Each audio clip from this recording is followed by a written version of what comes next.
do you know how to remove cell borders with shortcuts? Stop doing it manually. Let's see how we can do it. Let's first add them and just see how we can remove them. For instance, let's add thick borders. Let's do it at these two, and now see how we can,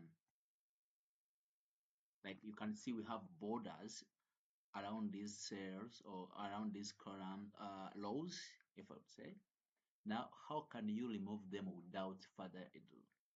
Like you just come and select the respective cells, then you click Ctrl Shift plus slash. You see that there are no more borders. This is how you can do it. Like and comment, and remember to subscribe.